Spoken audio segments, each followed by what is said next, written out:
سے اٹھنا کوئی آسان نہ تھا، قبر کی نیند سے اٹھنا کوئی آسان نہ تھا.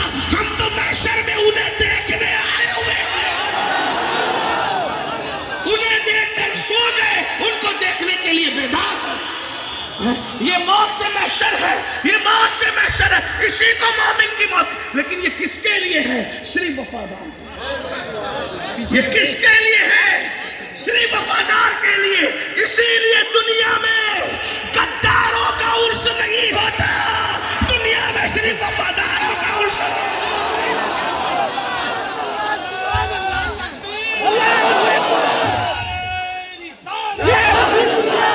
دیکھ لیجئے، جس نے غداری کی عرس اس کا نہیں ہوتا، عرس وفاداروں کو ہوتا ہے. ایک بات کہتا ہوں، آپ کہیں کہ وفادار تو بہت ہے لیکن سب کا نہیں ہوتا. میں نے کہا کچھ ایسے ہیں جن کا عرس فرشتے بھی کرتے ہیں، انسان بھی کرتے ہیں، لیکن کچھ ایسے وفادار ہیں انسان بھول جاتے ہیں تو ان کا عرس فرشتے کرتے ہیں.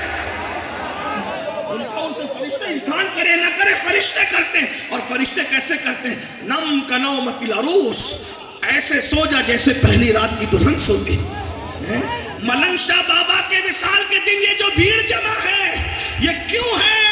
حضور سے وفاداری کی تھی، اس لیے حضور کے وفادار ان کی بارگاہ میں آج بھی وفاداری کا خراج پیش کرتے. ورنہ عرس کو ختم کرنے کے لیے تو 100 سال تک کے تحریکیں چلی، تحریکیں دم توڑ گئی، لیکن عرس کو دم توڑنے نہیں دیا گیا. کیوں؟ اس لیے کہ تحریک ملا چلا رہا تھا اور عرس کو اللہ نے باقی رکھا تھا. ملا کی اللہ کے آگے کبھی چل ہی نہیں سکتا. یاد رکھنا، کوئی نہیں کسی کی نہیں چل سکتی، کیونکہ اللہ فرماتا ہے، اللہ اکبر، اللہ فرماتا ہے ان الذین آمنوا وعملوا الصالحات سیجعل لهم الرحمن ودا. جو ایمان لانے کے بعد نیک عمل کرتے ہیں اللہ ان کی محبت لوگوں کے دل میں انڈیل دیتا ہے. جس کی محبت اللہ انڈیل دے کسی ملا میں طاقت نہیں کہ وہ خرچ کر پھینک سکے. اسی لیے تو 900 سال ہو گئے، آج بھی یا غوث المدد کے نعرے لگ رہے ہیں. 800 سال سے زیادہ ہو گئے غریب نواز کے ڈنکے بج رہے ہیں. 1300 سال سے زیادہ ہو گئے کربلا کے ڈنکے بج رہے ہیں. 1400 سال سے زیادہ ہو گئے مولا علی کے ڈنکے بج رہے ہیں. 1400 سال سے زیادہ ہو گئے افضل البشر بعد الانبیاء صدیق اکبر کی عصمت کا نعرہ لگ رہا ہے اور قیامت تک لگتا رہے گا. لیکن ایک بات کہہ دوں مسلمانوں، قبر بہت خوبصورت ہے، صرف وفادار ہو، صرف وفادار ہو. ایک بات کا سوال لے کر آؤ، صرف وفادار ہو جاؤ. لمبی نہیں کرنا چاہتا، صرف حضور کے وفادار ہو جاؤ. قبر بہت خوبصورت ہے. بتاؤں کتنی خوبصورت ہے؟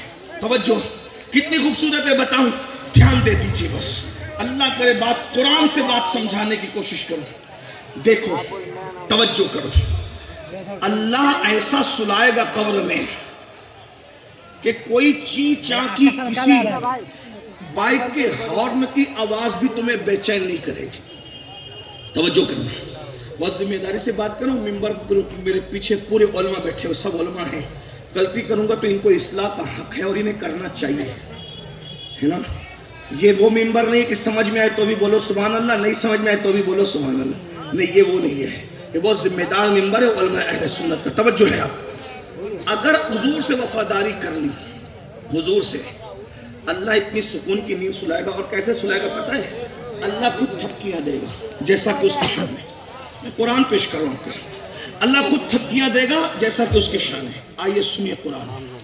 سورۃ الکہف ہے.